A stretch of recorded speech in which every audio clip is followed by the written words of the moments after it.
Assalamualaikum warahmatullahi wabarakatuh. Selamat pagi anak-anak ibu baik kelas 81 maupun kelas 82.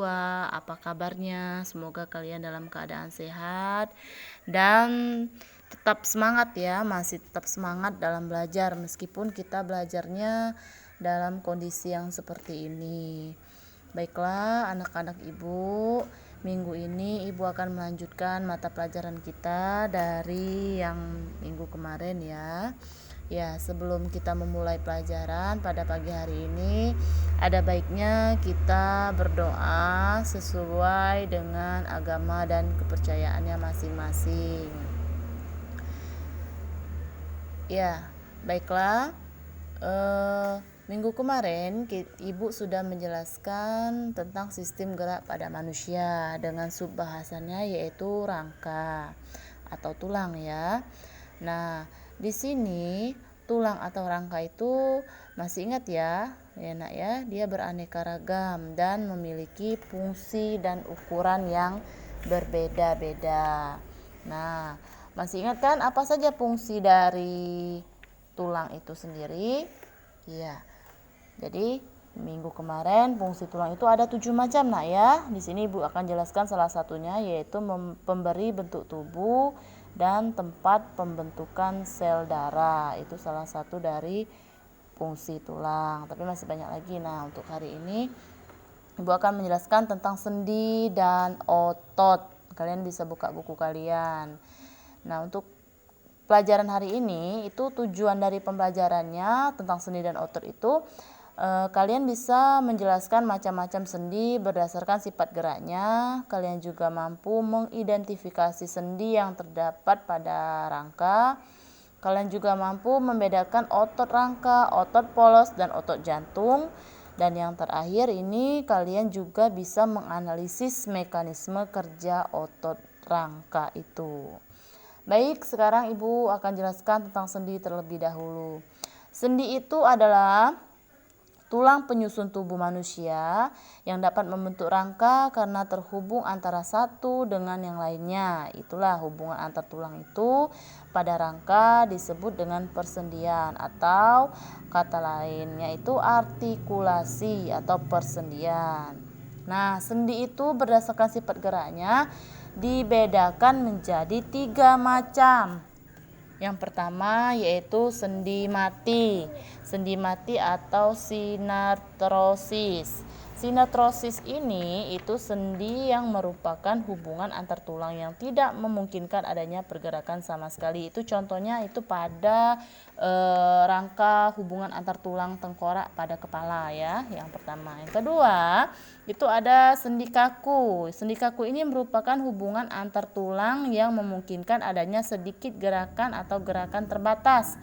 Contohnya itu pada rangka hubungan antar tulangnya itu pada tulang rusuk dan tulang dada ya, itu tulang rusuk dan tulang dada gambarnya.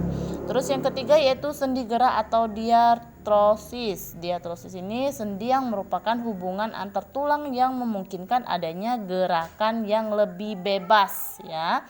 Itu contohnya itu pada ada 5 macam ya contohnya. Di sini ada yang pertama sendi putar. Sendi putar ini memungkinkan adanya gerakan tulang yang satu mengelilingi tulang yang lain sebagai poros atau gerakan memutar ya. Contohnya itu pada antara tulang atlas dan tulang leher, di mana kita bisa melihat ke kanan dan ke kiri itu termasuk dari sendi putar. Nah, yang kedua ada lagi di sini adalah sendi engsel. Sendi engsel ini yaitu sendi yang memungkinkan adanya gerakan hanya pada satu arah saja, seperti engsel pintu ya, seperti kita menutup dan membuka pintu. Nah, ini pada sendi engsel ini pada siku dan pada lutut, tulang lutut ya. Contohnya itu sendi yang ketiga, sendi peluru. Sendi peluru ini memungkinkan adanya gerakan yang bebas hampir ke segala arah. Contohnya itu hubungan antara tulang bahu dengan lengan atas atau pada tulang panggul dengan tulang paha. Ya, yang keempat ada sendi pelana. Sendi pelana memungkinkan adanya gerakan memutar dan melengkung. Itu terdapat pada tulang ibu jari ya, tulang pelana. Dan yang kelima yaitu sendi geser. Sendi geser itu disebut juga sendi luncur atau memungkinkan adanya gerakan menggeser antara tulang yang satu dengan tulang yang lainnya. Contohnya pada tulang itu adalah hubungan antara tulang pada pergelangan tangan dan pergelangan kaki, itu pada gambar itu.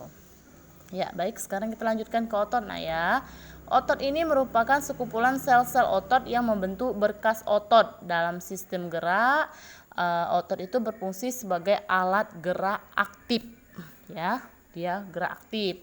Nah, otot ini itu dibedakan menjadi berdasarkan jenisnya itu dibedakan menjadi 3 macam ya. Ya, ada yang pertama otot lurik. Otot lurik itu terdapat pada rangka sehingga disebut juga otot rangka. Berbentuk silindris panjang, memiliki banyak inti yang terletak di tepi sel, memiliki daerah gelap dan terang yang tersusun rapi atau lurik, cepat menanggapi rangsang, bekerja menurut kesadaran, dan yang terakhir kontraksinya cepat dan mudah lelah. Itu pada gambar itu contoh dari otot lurik ya, bentuk dari otot lurik. Lanjut yang kedua, ada otot polos. Otot polos ini dia memiliki intinya satu ya di tengah. Terus dia berbentuk gelendong dengan kedua ujung meruncing, menanggapi rangsangan secara lambat, bekerjanya tanpa diperintah otak atau di luar kesadaran, sehingga disebut juga otot yang tak sadar ya. Terus yang kelima, kontraksinya lambat atau teratur dan tidak cepat lelah. Terdapat pada organ-organ dalam seperti paru-paru, dinding saluran pencernaan, dan pembuluh darah. Nah, ini ada gambar otot polos ya. Bentuknya seperti itu, yang warna hitam itu namanya inti selnya di tengah-tengah. Terus yang ketiga, otot jantung. Otot jantung itu dia memiliki banyak inti sel yang letaknya di tengah. Terus dia membentuk seperti otot lurik, silindris panjang namun bercabang. Bekerjanya seperti otot polos ya, sama tanpa diperintah otak atau di luar kesadaran. Terus yang keempat, kontraksinya kuat, berirama dan tidak cepat lelah. Terdapat pada organ jantung. Jadi dia di situ terdapat di jantung. Nah, ini contoh gambar dari otot jantung ya. Nah, sekarang kita masuk ke sifat kerja otot rangka. Sifat kerja otot rangka itu yang pertama ada otot antagonis ya. Otot antagonis itu apa? Dia merupakan kerja dua otot yang saling berlawanan. Apabila yang satu berkontraksi, maka yang lainnya akan berelaksasi, dan begitu pun sebaliknya. Nah, di sini ada contohnya, ada fleksi dan ekstensi. Fleksi itu adalah gerak menekuk atau membengkokkan. Kalau ekstensi adalah gerak meluruskan. Contohnya gerak pada siku, lutut, dan ruas-ruas jari. Nah, di sini ada gambar ya. Contohnya itu ada otot bisep dengan trisep ya. Kalau bisepnya berelaksasi, trisepnya itu berkontraksi, maka itu terbentuklah ekstensi ya, gerak meluruskan. Begitu juga sebaliknya, kalau fleksi, gerak menekuk atau membengkokkan itu bisepnya berkontraksi, sedangkan trisepnya itu dia berelaksasi. Nah, seperti itu ya kebalikannya. Jadi ada fleksi dan ekstensi. Kalau di buku cetak kalian di halaman 16 itu ada ya gambarnya. Terus yang kedua, elevasi dan depresi. Elevasi itu adalah gerak mengangkat. Kalau depresi itu adalah gerak menurunkan, contohnya gerak mengadap dan menundukkan kepala ya. Jadi pada saat kita menegakkan kepala itu elevasi namanya. Kalau kita menundukkan maka depresi ya. Itu contohnya ya yang bisa sering kita lakukan itu. Yang ketiga yaitu sufinasi dan fronasi. Sufinasi itu adalah gerak melentangkan, kalau fronasi itu adalah gerak menelungkupkan. Nah ya, contoh gerak menelungkup dan melentang itu pada tangan, pada telapak tangan itu contohnya. Nah, kalau kita lagi itu ya, itu namanya fronasi ya. Fronasi berarti kita lagi menelungkupkan. Begitu juga sebaliknya ya. Lanjut yang keempat, aduksi dan abduksi. Aduksi itu adalah gerak mendekati tubuh, sedangkan abduksi adalah gerak menjauhi tubuh. Contohnya gerak mengacungkan tangan, gerak pada sendi lengan atas dan bahu. Contohnya ini kalau dia abduksi ya, geraknya menjauhi tubuh ya, kayak kita berolahraga itu nak ya. Kalau ini yang adduksi itu geraknya mendekati tubuh, menggerakkan tangan ya. Ya. Pada saat pemanasan biasanya ya.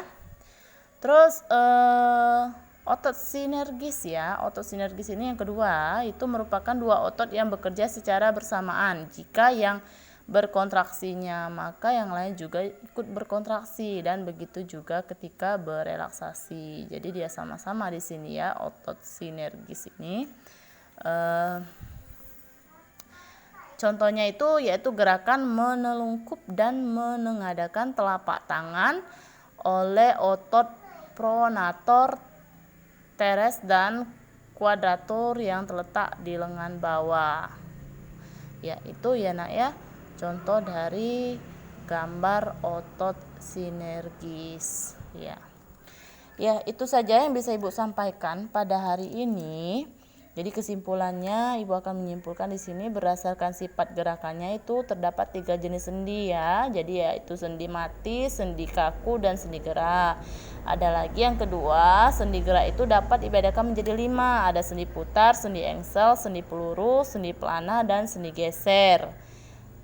Dan berdasarkan jenisnya itu terdapat 3 otot, otot lurik, otot polos, dan otot jantung. Tadi gambarnya sudah Ibu berikan.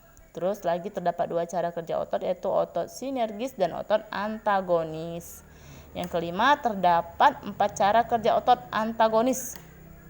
Yang pertama itu fleksi dan ekstensi, elevasi dan depresi, pronasi dan sufinasi, dan yang terakhir aduksi dan abduksi ya. Yang itu Ibu jelaskan tadi. Itu saja yang bisa Ibu sampaikan. Untuk materi pertemuan ketiga kita akan mempelajari upaya menjaga kesehatan sistem gerak. Nah, untuk tugas kalian hari ini, kalian buka buku cetak kalian, buku cetak yang besar nak ya. Kalian kerjakan di halaman 15. Di halaman 15 itu ada soal tugas 3 macam soal di situ. Jawablah pertanyaan berikut, kemudian kumpulkan hasilnya pada gurumu. Yang itu ya, tugas yang di halaman 15 ada 3 soal. Silakan kalian kerjakan dan dikumpul. Terima kasih. Assalamualaikum warahmatullahi wabarakatuh.